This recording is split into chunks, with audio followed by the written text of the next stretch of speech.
Buenos días a todos. Les damos la bienvenida a la presentación de nuestro caso clínico en el marco del programa Dan Salud Workshops Hospitalarios. Agradecemos el apoyo del Laboratorio Olaxo que brinda este programa de educación médica. Soy la doctora Sofía Moldes, soy médica especialista en endocrinología, soy la jefa de la sección de tiroides del Servicio de Endocrinología y Metabolismo del Hospital Churruca.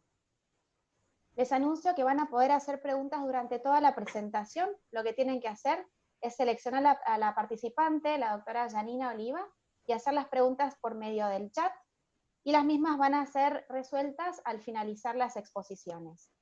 Ante cualquier consulta técnica, tienen que seleccionar mediante el uso del chat al participante asistencia técnica. Al comenzar la presentación del caso clínico por parte de la doctora Oliva, se van a inhabilitar los micrófonos y las cámaras para evitar interferencias y ruidos.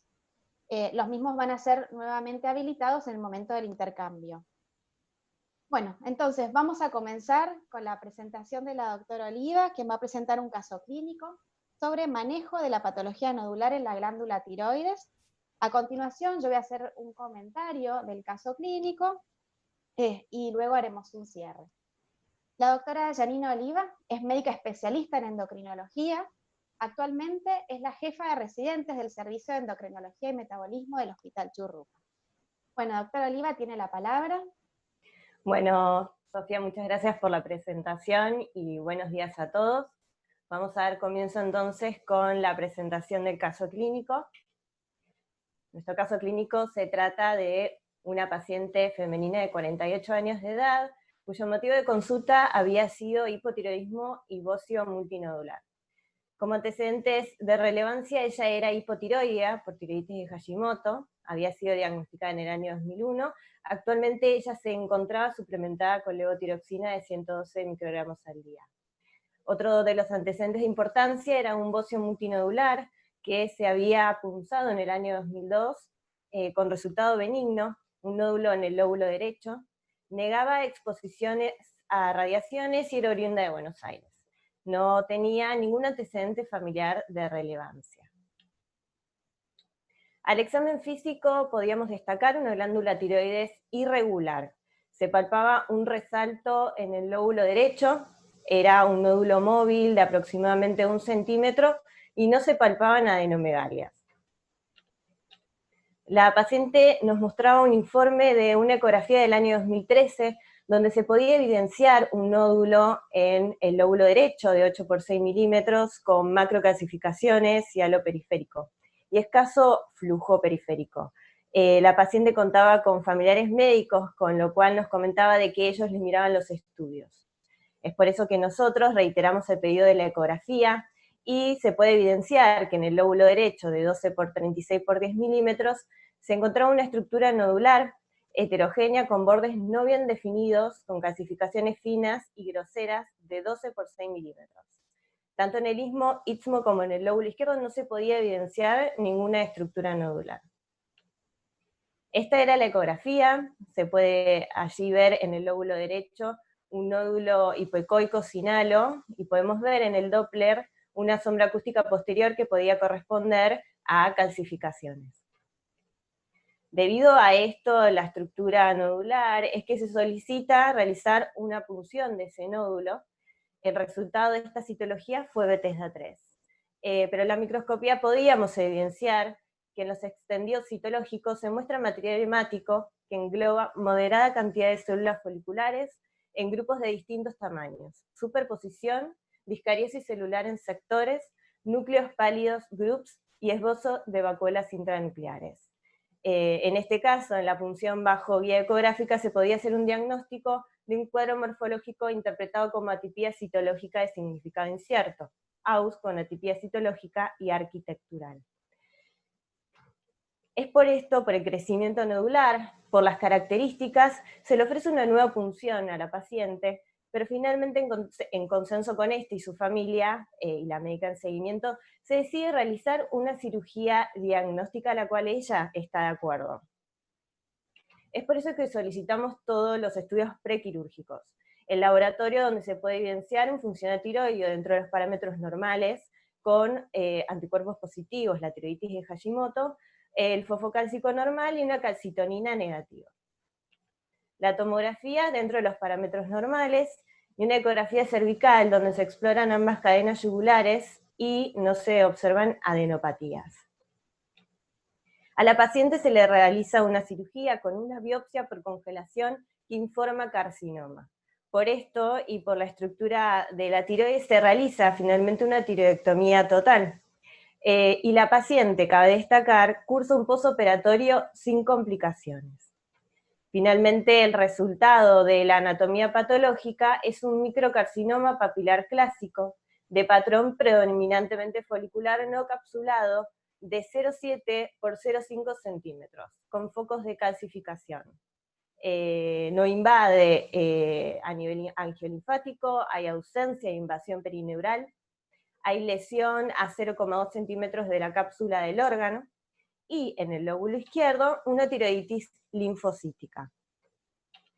Para la estadificación del TNM de la octava edición, es un T1A por ser menor a 1 centímetro y confinado a la tiroides, N0, M0, muy bajo riesgo de recurrencia según el consenso intersocietario, bajo riesgo para la ATA, y un estadio 1 según la ATA por ser menor de 55 años. Destacamos entonces que esta paciente se encuentra actualmente en seguimiento por el servicio.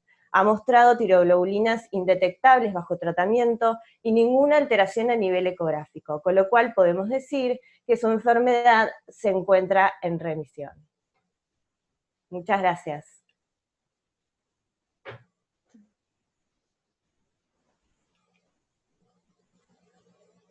Bueno, muchas gracias, doctora Oliva. Voy a proceder a compartir mi presentación para realizar la discusión de este caso clínico.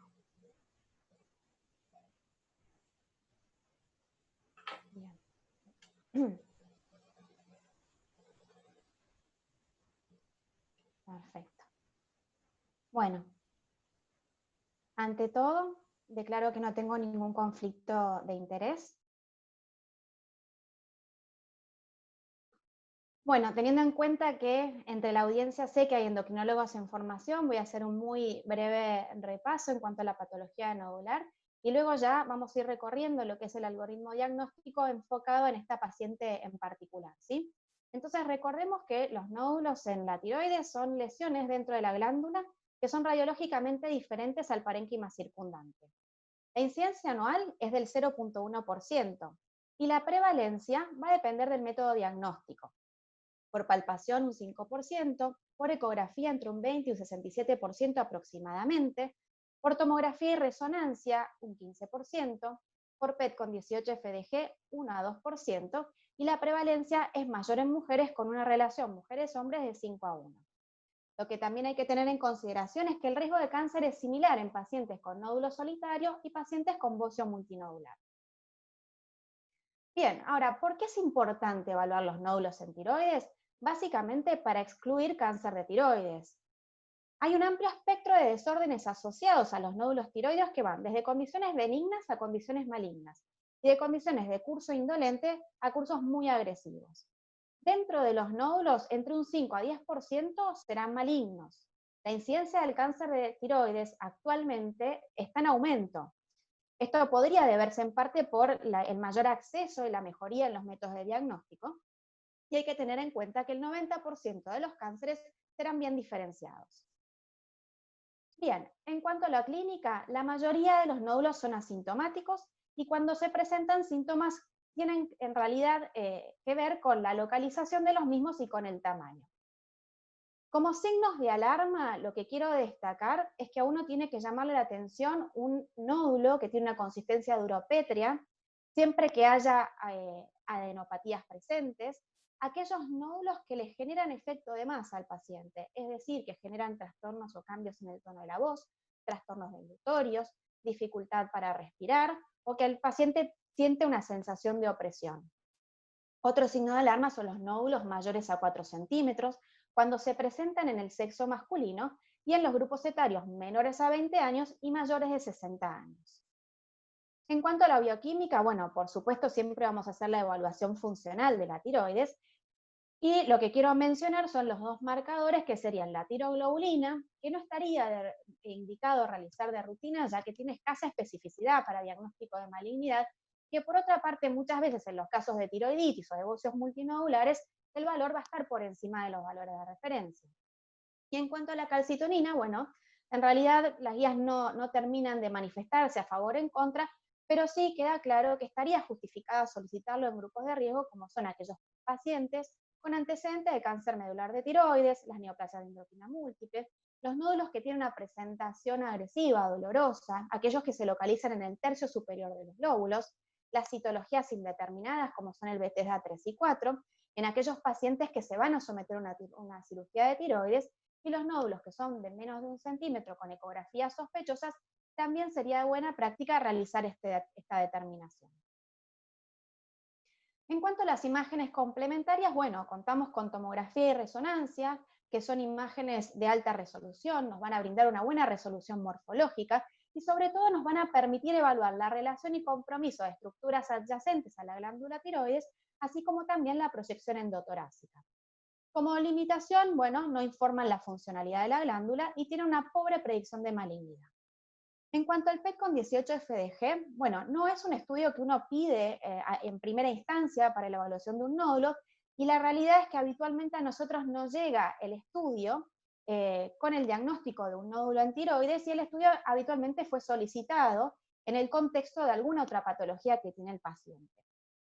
¿A qué nódulos nosotros tenemos que prestarle atención y continuar el estudio? Bueno, sobre todo aquellos nódulos que se manifiestan hipermetabólicos, ya que tienen una alta asociación con malignidad.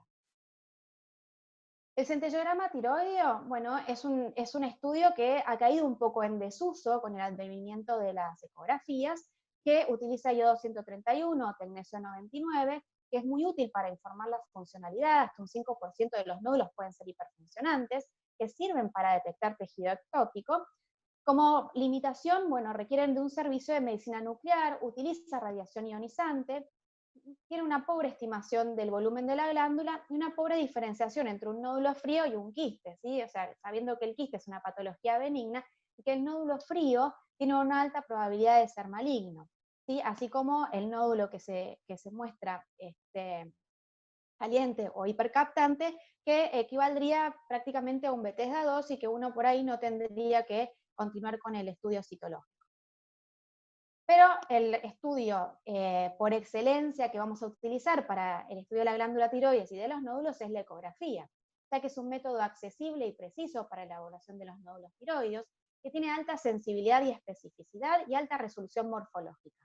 Por otra parte, es un estudio de bajo costo, que no expone al paciente a radiación, que debe ser utilizado para la realización de las funciones, que tiene como herramienta complementaria el uso del Doppler, y que es un método factible para evaluar malignidad en los nódulos de citología indeterminada. Como limitaciones, no informa funcionalidad, no permite evaluar la extensión endotorácica y es operador dependiente. Y en este último ítem, que uno por ahí tiene la costumbre de repetirlo, la verdad es que me voy a detener para decir lo importante y cómo nosotros tenemos que basar nuestras conductas en las características ecográficas, ¿sí? Y cómo esto muchas veces está limitado por los informes ecográficos, que la verdad que muchas veces son pobres en información, ¿sí? O sea, nos informan por ahí la presencia de un nódulo sólido, nos informan 2 diámetros y eso es todo lo que tenemos nosotros, ¿sí? Entonces, ¿qué es lo que nosotros tendríamos que poder extraer de un informe ecográfico? Bueno, ¿cómo es la glándula en general? ¿Sí? ¿Cuál es su aspecto, su forma y su tamaño? Cuando hay una presencia de un nódulo, nos debieran informar los 3 diámetros, y en el caso de informarnos 2, por supuesto que conste el diámetro mayor. ¿Cuál es la ubicación de ese nódulo? ¿Cuáles son las características? ¿Sí? Su composición, sólido, líquido, la predominancia de las mismas. ¿Cuál es la forma del nódulo? ¿Cuál es la relación entre los diámetros? ¿Sí? Teniendo en consideración que si tenemos un diámetro antero-posterior, que es mayor que el transverso, que son lo que se denominan los nódulos taller than wide, o los nódulos más altos que anchos, eso es un signo que nos tiene que llamar la atención. La ecogenicidad con respecto al parénquima circundante, cómo son los márgenes, son regulares, son irregulares, la presencia y tipo de calcificaciones, aquellas calcificaciones menores a 1 milímetro que se llaman microcalcificaciones, cuál es la disposición de las mismas. En el caso de las macrocalcificaciones, nuevamente, son intranodulares, están dispuestas en la periferia, son completas como en cáscara de huevo, hay disrupciones en la misma, la presencia y ausencia de halo y el patrón vascular. Y siempre que haya detección de una lesión en la glándula tiroides, la verdad es que sería de buena práctica que se exploren también las cadenas yugulares en busca de adenopatías. Teniendo en consideración todas estas características que fui enumerando, bueno, uno ve que hay un montón de características que debieran estar informadas, porque de esto también va a depender un poco nuestra conducta y la presunción de malignidad de la lesión que estamos estudiando, ¿sí? Entonces, para graficar todo esto que yo acabo de enumerar, tenemos este cuadro que está publicado en la última guía de la Asociación Americana de Tiroides del 2015, que básicamente lo que hace es agrupar a los nódulos por sus características y cuál es la relación, ¿sí?, de estas características ecográficas con la probabilidad o el riesgo de malignidad de una lesión en tiroides.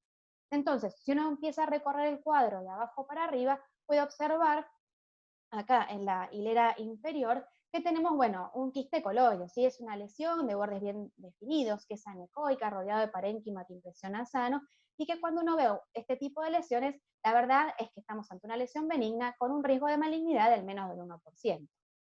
Ya en un segundo escalón tenemos las lesiones de muy baja sospecha de malignidad, que tienen un riesgo de malignidad menor al 3%, en el que tenemos el clásico nódulo en panal de abejas o espongiforme, y tenemos lesiones predominantemente quísticas, ¿sí? O sea, claramente uno puede ver cómo predomina el contenido de coloide por sobre las porciones sólidas. En el caso de las lesiones de baja sospecha, que tienen un riesgo de malignidad asociado entre un 5 y un 10%, podemos ver en estos dos ejemplos que son nódulos que son sólidos, pero que en el primer caso es hiperecoico, en el segundo caso es isoecoico. Son nódulos que tienen bordes suaves, bien definidos, que tienen halo periférico completo. Y las otras dos imágenes, nuevamente, son imágenes quísticas con una porción sólida un poco más importante, pero de disposición periférica, o sea, son imágenes que no revisten ningún grado de sospecha. Y ahora sí, lo que tenemos que prestar atención, y que son las imágenes que me parece que todos tenemos que conocer y que tenemos que tener grabadas, ¿sí?, que son las lesiones hipoecoicas, ¿sí?, sólidas hipoecoicas. En estos casos uno puede ver claramente que los bordes están definidos, que las lesiones son intratiroides, que tienen un halo hipoecoico completo, pero que ya por esta hipoecogenicidad son de sospecha intermedia y el riesgo de malignidad es del 10 al 20%. Y en el caso de las lesiones de alta sospecha, con un riesgo de malignidad mayor al 70% y hasta un 90%, tenemos por una parte la presencia de microcalcificaciones, que como expliqué anteriormente, son estas lesiones, imágenes hiperecoicas, menores a 1 milímetro. Tenemos luego aquellos nódulos sólidos hipoecoicos que tienen bordes irregulares, ¿sí?, que no tienen halo. Los nódulos que también mencioné, que tienen un diámetro antero-posterior mayor que el transverso. Los nódulos que tienen bordes irregulares y por otra parte uno puede observar cómo sobrepasan la cápsula de la tiroides con invasión de los tejidos circundantes. Las calcificaciones periféricas discontinuas, con la impresión de que hay una extrusión del contenido del nódulo hacia el parénquima, y la presencia de adenopatías, ¿sí?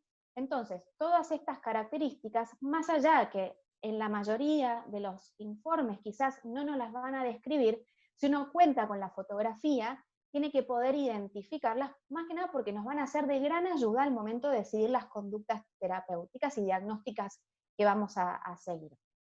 Entonces, estas características que yo fui enumerando, que son los predictores de malignidad, son las características que nos tienen que llamar la atención y son las características que nosotros tenemos que pedir que de estar presentes se nos informen para continuar el estudio de los pacientes. Entonces, volviendo a la ecografía que había mostrado la doctora Oliva de la paciente que se presentó, bueno, podemos observar la presencia, como dijo ella, de un nódulo que está localizado en la cara posterior, que es un nódulo sólido hipoecoico, no se observa halo. Podemos observar una calcificación periférica que, como bien dijo, deja una sombra acústica posterior, y estas lesiones puntiformes hiperecoicas que podrían corresponder a microcalcificaciones, que es lo que se describe en el informe. Entonces, en esta paciente tenemos una ecografía que tiene características de alto riesgo de malignidad por la hipoecogenicidad, por la ausencia de halo y por la presencia de microcalcificaciones. Entonces, todos estos patrones ecográficos propuestos por la ATA no solo nos van a permitir seleccionar los nódulos para proseguir con el estudio citológico, sino también van a ser útiles en el manejo posterior al resultado citológico, sobre todo como la paciente presentada, que es un escenario de una citología indeterminada, cuyo patrón ecográfico de alto riesgo de malignidad tiene una alta probabilidad de ser maligno, y esto está avalado tanto por la ATA como también hay otros scores ecográficos, como es, por ejemplo, el TIRATS, que es bastante conocido, y que también básicamente utiliza como criterios de malignidad las mismas características ecográficas que detallé anteriormente. Bien, por ejemplo, en este trabajo se comparan a nivel ecográfico, son pacientes que tuvieron una citología AUS+, que luego fueron sometidos a cirugía y de acuerdo al resultado anatomopatológico se los dividió en benignos y en malignos. Y luego se comparó las ecografías, digamos, prequirúrgicas y sus características sonográficas, observándose que las características ecográficas de malignidad fueron encontrados en más nódulos malignos que en nódulos benignos. Entonces, el siguiente paso cuando uno tiene nódulos de estas características va a ser la realización de la punción. Es para el estudio citológico, que es el método más preciso y costo efectivo. Se recomienda siempre realizada bajo ecografía y con un citólogo presente. ¿Qué nódulos se van a punzar? Esto es otra cuestión que uno también tiene que tener en claro, que no todos los nódulos se punzan. ¿Cuáles son los nódulos entonces que vamos a decidir estudiar citológicamente? Son aquellos con un patrón ecográfico de alta o intermedia sospecha de malignidad de 1 centímetro o más. Los nódulos que tienen un patrón de baja sospecha de malignidad se aconseja punzarlos a partir del 1,5 centímetros. Y los nódulos de muy baja sospecha de malignidad cuando miden 2 centímetros o más. En el caso de la paciente presentada, era una paciente que tenía un nódulo de 12 milímetros y que por su patrón de alta sospecha se decidió realizar la punción. El estudio citológico luego se analiza y se clasifica según el sistema de Bethesda, que establece el riesgo de malignidad en los nódulos tiroides, permitiendo tomar decisiones en cuanto a la terapéutica. Los diagnósticos de las punciones se agrupan en 6 categorías, de los cuales la categoría 1 es la categoría no diagnóstico o insatisfactoria, la categoría 2 son aquellas citologías que son benignas, las categorías 3 y 4 son las citologías que se llaman indeterminadas, y las 5 y las 6 son las que tienen mayor probabilidad de estar ante patología maligna. En el caso de esta paciente, se la ubicó dentro de la categoría 3 como una tipiedad de significado indeterminado. Esta categoría tiene un riesgo de malignidad asociado de hasta un 30%. Y la conducta sugerida es la repetición de la punción, la realización de test molecular o eventualmente una lobectomía diagnóstica. La categoría 3 o AUS+, lo que hay que primero definir, o sea, lo que debe definir el citólogo en cada institución, es cuál de los dos términos va a utilizar para definirlo, ya que son considerados sinónimos. Calcular el riesgo de malignidad en estos nódulos, la verdad es que es un desafío. ¿Por qué? Porque en esta categoría la gran mayoría de los nódulos no se van a operar. Y aquellos nódulos que sean sometidos a tratamiento quirúrgico, en realidad el resultado podría estar subestimado, ya que son los que van a tener características clínicas o ecográficas sospechosas, así como una segunda punción con aguja fina o un test molecular con un resultado anormal. En cuanto a la citología de los AUS+, bueno, están conformados por células foliculares, por células linfoides u otras con atipia citológica o citoarquitectural, que en realidad no son suficientes para categorizarlos dentro de lesión sospechosa, que sería una categoría 4, o sospechosa de malignidad, que sería una categoría 5, pero por otra parte no son células normales. El riesgo de malignidad en esta categoría va a diferir según la naturaleza de la atipia. Hay una gran variabilidad dentro de esta categoría por los distintos tipos morfológicos, y es por esto que la atipia a su vez debe ser subclasificada por el patólogo para que nosotros sepamos cuál es la conformación del nódulo que estamos estudiando. Y dentro de la subclasificación tenemos por una parte las atipias citológicas nucleares, que cuando están presentes son sugerentes de malignidad. Por otra parte, la atipia citoarquitectural, la atipia citológica nuclear y citoarquitectural, ya que no son excluyentes entre sí. El predominio de células de Hartel, que cuando están presentes uno tiene que pensar que esa lesión tiene menor riesgo de malignidad, que puede tener un comportamiento más indolente, y las atipias celulares no específicas. La paciente que se presentó tenía una atipia citológica nuclear y citoarquitectural. Entonces, acá yo nuevamente voy a traer el informe que se realizó de la paciente en cuestión, en el que, por una parte, uno siempre que recibe el informe, lo primero que hace es, a lo mejor, mirar la categoría de Bethesda. Y bueno, y en este caso, o sea, en la categoría indeterminada, y sobre todo en el Bethesda 3, la verdad es que uno, si es que cuenta con un informe tan detallado como el que estoy mostrando, debiera poder identificar determinadas características o descripciones que nos hace el citólogo para poder saber cuál es la etiología o presumir cuál es la etiología del nódulo que estamos estudiando. En el caso de esta paciente puntualmente, no voy a volver a leer todo el informe, pero sí voy a destacar que dentro de la microscopía, la doctora informó la presencia de superposición en cuanto a las células, que esto es lo que habla de una atipia citoarquitectural, pero por otra parte, le prestamos atención a la presencia de núcleos pálidos, a la presencia de groups y de vacuolas intranucleares, que cuando están presentes uno ya tiene que pensar que el grado de, o sea, que el riesgo de malignidad de esa lesión está un poquito más alto. Entonces, vuelvo a resaltar que el riesgo de malignidad, según la categoría 3 de Bethesda, según el sistema de Bethesda, perdón, lo informa, y esto teniendo en consideración al NIF dentro de los cánceres, de un 10 al 30%. Si se excluye a la entidad NIF de los cánceres de tiroides, entonces el riesgo de malignidad en esta categoría disminuye. Pero bueno, cuando uno va a la bibliografía, lo que puede observar es que el riesgo de malignidad es súper amplio y que va desde 5 hasta 50%. También hay que tener en consideración que muchas veces esta variabilidad, y sobre todo en aquellos en que el riesgo de malignidad está por encima de lo que reporta el sistema de Bethesda, lo que hay que pensar es que si no hay un sobrediagnóstico de esta categoría, que también eso puede pasar, y que a lo mejor dentro de esta categoría se estén incluyendo pacientes que en realidad sería una categoría 4, una categoría 5, y por eso el riesgo de malignidad está tan alto, y por eso también se aconseja a los patólogos que la categoría 3 no debiera superar el 10% en sus diagnósticos. Bien, entonces, siguiendo con la estimación del riesgo de malignidad, y en esto hago hincapié porque en realidad, de acuerdo a esto, es un poco lo que uno va a tomar la conducta, ¿sí? O sea, porque si el riesgo de malignidad es bajo, uno por ahí se queda un poco más tranquilo y tiene una conducta más conservadora.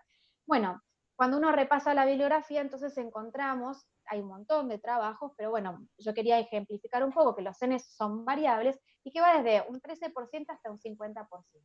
También lo que encontré un poco como sesgo es que muchas veces en aquellos en que el riesgo de malignidad es más alto, es quizás porque pertenecen a centros de tercer nivel, que habitualmente también son los que reciben los casos más complejos, que son los que también se van a someter a una cirugía con un pretest de malignidad prequirúrgico ya alto. Por otra parte, también en el caso de los bocios multinodulares, hay que ver si el hallazgo del cáncer de tiroides corresponde o no al nódulo que se punzó, o si no es un nódulo, o si no es un carcinoma incidental, y en realidad el nódulo que se estudió era de citología benigna. Y por otra parte, también siempre hay que tener en consideración que muchas veces también se publica lo que sale de lo habitual o de la media. Entonces, habiendo dicho todo esto, igual uno siempre cuando está en la categoría 3, bueno, la primera duda es, ¿qué hago? ¿Lo punzo nuevamente o no lo punzo nuevamente? Este es un tema que siempre es controversial. Bien, por una parte está la indicación de repunzar a los pacientes, teniendo en consideración que desde un 10 a un 30% van a persistir en la categoría 3, pero todo el resto van a ser recategorizados a categorías que tienen una conducta por ahí un poco más clara, ya sea una categoría 2, en la que lo aconsejado, teniendo en consideración que estamos ante patología benigna, sería el control ecográfico y clínico, o ya cuando se sube, digamos, en el estadio, en el que se aconsejaría directamente la cirugía. Pero por otra parte, en la bibliografía hay evidencia que muestra que la repetición de la punción no modifica el riesgo de malignidad. Por ejemplo, en este trabajo de Ogmen y colaboradores, que me resultó interesante porque tiene un N importante, o sea, de 23.587 nódulos que se punzaron, 1.288 fueron categorizados como AUS+. Y en esto los pacientes fueron agrupados en 4 grupos de acuerdo al número de punciones que se les realizaron. En el primer grupo se les realizó una sola punción, se les hizo la cirugía, y de estos un 30.6% tuvieron patología maligna. El grupo 2 fueron aquellos pacientes que se operaron luego de 2 punciones, y en las anatomías patológicas el resultado de malignidad fue de un 27.3%. Y acá lo interesante es que hubo pacientes que se sometieron a 3 y hasta 4 punciones. Los pacientes que se sometieron a 3 punciones, un 30% tuvieron patología maligna, y de los que llegaron hasta 4 punciones, un 33.3% tuvieron patología maligna. Entonces, lo que muestra este trabajo es que el riesgo de malignidad fue similar en cada grupo, independientemente del número de punciones que se les realizó. Por otra parte, este otro trabajo de Vanderland y colaboradores es un estudio retrospectivo que se utilizó la clasificación de Bethesda. Se punzaron 4.691 nódulos, de los cuales un 10.9% fueron categorizados como AUS. De los pacientes operados, no hubo diferencia estadísticamente significativa en los resultados de malignidad entre los pacientes que fueron directamente a cirugía después de la primera punción AUS, que fueron un 41% de malignidad, con respecto a aquellos pacientes que tuvieron una citología AUS, se repunzaron, tuvieron una segunda citología AUS, se operaron, y de esos un 43% fueron malignos. Y por otra parte, lo interesante de este trabajo también es que hubo un tercer grupo que después de una punción que fue categorizada como AUS, se los repunzó, tuvieron una citología benigna, y que igual por diferentes motivos, como ser un nódulo mayor de 4 centímetros, deseo del paciente o crecimiento del nódulo, se los operó. Y de esos pacientes que entonces, como dije, tuvieron una punción que fue una categoría 3, una segunda punción categoría 2, se operaron, y de esos un 29% igual tuvieron una anatomía patológica maligna.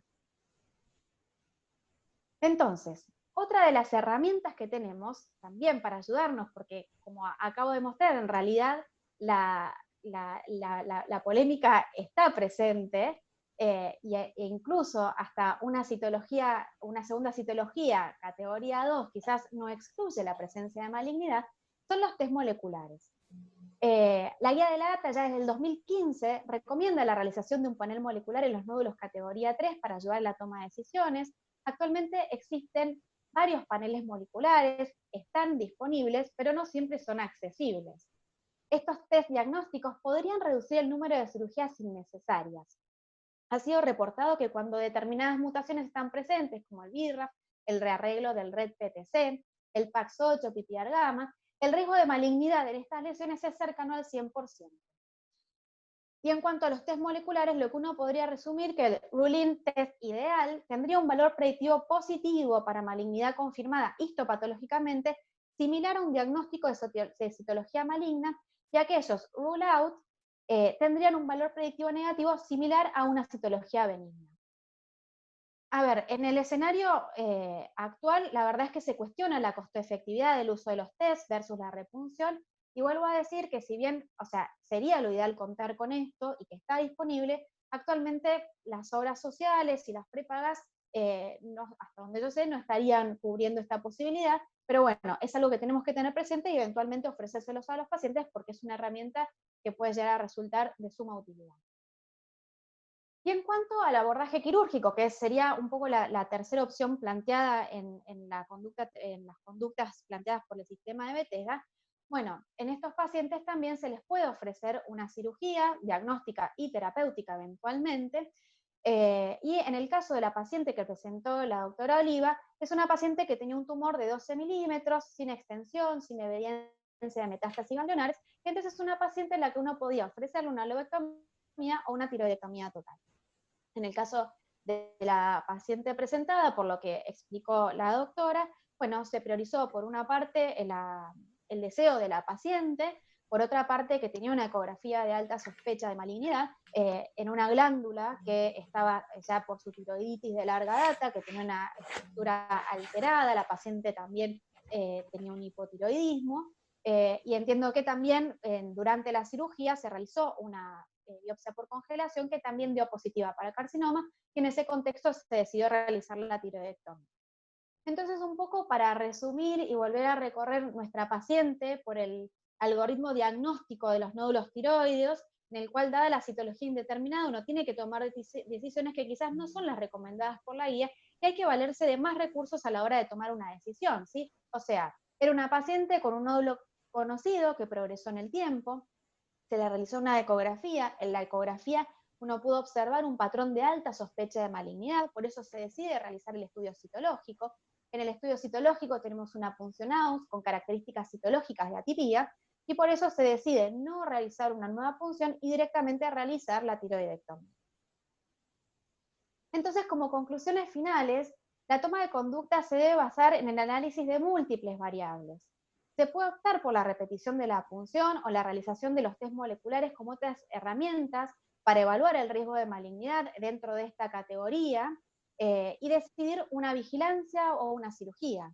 Ahora bien, si uno optara en los pacientes con la categoría 3 por no realizar una segunda punción o el test molecular, o si estos al haber sido realizados no fueran concluyentes, también es válida la cirugía para ser utilizada en este tipo de nódulos. Y por supuesto siempre tenemos que tener en consideración la preferencia del paciente, al cual le tenemos que brindar la información en forma completa y clara, brindarles cuáles son las opciones, y por supuesto ver qué es lo factible en el medio en el que estamos trabajando a la hora de tomar también las decisiones. ¿Y qué es lo que tenemos también que tener en consideración nosotros como endocrinólogos? Bueno, aspirar a la excelencia, aspirar a contar con un ecografista entrenado en patología tiroidea, tenemos que trabajar en equipo, ¿sí? O sea, yo ahí remarqué la importancia de la ecografía, de tener un informe completo, detallado, toda la información que nosotros podemos extraer y cómo de alguna forma nos avala y nos daría tranquilidad a la hora de tomar quizás una conducta más agresiva, si se quiere. Tenemos que también contar con un citólogo experto en evaluación de tiroides. Nosotros como endocrinólogos tenemos que también saber interpretar ecografías tiroideas, más allá de valernos de los informes, por supuesto, pero eventualmente cuando tenemos también las fotografías, poder nosotros hacer nuestra evaluación y tener presentes aquellos signos que yo les dije que tienen que llamarnos la atención y que también está comprobado que tiene un alto pretest para malignidad, y también intentar estar presente en los procedimientos, para cooperar con el ecografista, con el citólogo, intervenir también nosotros en las decisiones que se toman en ese momento tan importante que es cuando uno obtiene la muestra, que luego va a ser lo que nos va a servir para poder tomar las decisiones que van a seguir. Importante también tener un equipo quirúrgico de cabeza y cuello experimentado y que también participe en las decisiones. Un comité de tumores multidisciplinario periódico para discutir aquellos casos que quizás son un poco más complicados de resolver. Y bueno, y por supuesto que hay pacientes que no se pueden encuadrar en los diferentes algoritmos de tratamiento y en las guías, y para esto uno siempre tiene que hacer una evaluación individualizada de los pacientes y que las decisiones las tenemos que tomar en forma conjunta con el resto de los profesionales para poder lograr la mejor opción de tratamiento para nuestros pacientes. Bueno, muchísimas gracias, espero haber sido clara, espero que poder haber resuelto algunas dudas también durante la presentación. Y bueno, ahora vamos a seguir. Bueno, Sofía, muchas gracias por la presentación. Voy a hacer algunas preguntas que estuve leyendo acá en el chat. Preguntan, ¿por qué a la paciente se le realiza tiroidectomía total y no lobectomía? Bueno, en realidad, a ver, la opción de la lobectomía estaba, ¿sí? Cualquiera de las dos opciones hubiese sido válida. Entiendo también que uno lo pensaría desde el lado quizás de bajar un poco los riesgos de la cirugía, pero en esta paciente puntual se tuvo en consideración, para empezar, que era una glándula ya hipofuncionante, con una estructura que sabemos que la tiroiditis después es de difícil seguimiento en cuanto a la ecografía, y era una paciente que, bueno, que tenía un nódulo que tenía un pretest bastante alto, que tenía una ecografía sospechosa, y bueno, y que esto se confirma también de alguna manera en el intraoperatorio, y ahí es donde el cirujano también termina de considerar el hacer la tiroidectomía total. Bien, y también preguntaron si se había pensado en esta paciente realizar algún panel molecular. Sería lo ideal, o sea, la verdad que en este tipo de pacientes ayuda muchísimo, pero es una paciente que, o sea, nosotros en el hospital la obra social actualmente no lo cubre, y el medio en el que trabajamos la verdad que no es algo accesible económicamente para nuestros pacientes, pero de haber contado con esa herramienta, por supuesto que se hubiese utilizado. Bien, y bueno, otra de las preguntas era ¿a qué características ecográficas se le dio mayor relevancia? A ver, en esta paciente en En la particular, paciente calculo, particularmente. sí, bueno, a las microcalcificaciones en realidad, y bueno, y en esta paciente en particular y en general, la verdad es que las microcalcificaciones cuando están presentes, ya sea en un nódulo o incluso en un ganglio también, bueno, ya aumenta mucho el riesgo de malignidad y tiene un correlato después con la citología y con la anatomía patológica bastante fidedigno. O sea, cuando uno ve microcalcificaciones, ahí nos tiene que llamar mucho la atención. De todas maneras, o sea, en esta paciente particular también se tiene en consideración, y por eso digo que es importante cuando uno está presente en los momentos de las tomas de decisiones de estos pacientes, que es una paciente que tenía un nódulo que cambió de características, que aumentó de tamaño en el tiempo, era un nódulo hipoecoico, o sea, tenía varias características, pero si tuviese que elegir una, que es lo que me están preguntando, diría las microcalcificaciones. Bien, quería decir, si alguien quiere hacer alguna pregunta, pueden escribirme a mí en el chat, así yo la puedo leer. Pero bueno, otra de las preguntas que habíamos leído era si se volvía a repunzar esta paciente, bueno, si hubiese el resultado sido por ahí un BTSA2, ¿qué conductas hubiese tomado en ese Sí. caso? Bueno, Para, para hacértelo fácil. sí, bueno, eh, difícil. En realidad, a ver, yo con esa ecografía, un Bethesda 2, o sea, si no fuese que yo en el equipo con el que trabajamos en el hospital confío prácticamente ciegamente, la verdad es que no le creería porque la ecografía era bastante categórica. Entonces a lo mejor volvería a punzar a ese paciente si me diera un Bethesda 2. O sea, no me quedo tranquila. No le podría decir, bueno, qué bueno, quédate tranquila, nos vemos en 6 meses, un año para repetir la eco. Creo que en ese caso, no sé si no volvería a punzarlo, insistiendo en que se punce el área de las microcalcificaciones. O sea, tengamos en cuenta también que era un nódulo pequeño, que era un nódulo posterior, con lo cual uno también muchas veces, o sea, tiene que pasar por parenquima sano, la paciente tenía una calcificación periférica, con lo cual también hay que sortear una calcificación periférica para ingresar al nódulo, con lo cual no es un nódulo fácil de punzar. Entonces, también es eso, o sea, no es solamente cuando uno recibe un resultado, mirar el Bethesda y uno se queda tranquilo con eso. Sino que hay que también interpretar la ecografía, interpretar el nódulo, interpretar la historia que trae ese nódulo, como para que uno directamente le diga al paciente, no, quédese tranquilo, que está todo bien. Y la verdad es que yo no sé si no, o sea, la volvería a citar a la paciente y explicándole todo esto, creo que le haría una nueva función bien dirigida y bueno, volvería a evaluarla, yo no me quedaría tranquila.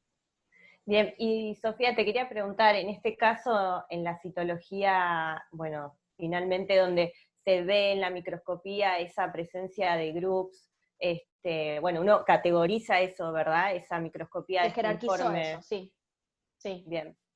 sí, sí, Y, que son cosas que por ahí, de vuelta, a ver, yo insisto en que nosotros en el hospital, la verdad es que tenemos un equipo de trabajo impecable, ¿sí? O sea, tenemos, o sea, siempre hay algún endocrinólogo presente, está la citóloga que es sumamente experimentada, la médica cirujana que realiza las funciones, que también tiene mucho conocimiento de ecografía, mucho conocimiento, o sea, y a ver, mucha práctica en la realización de las funciones.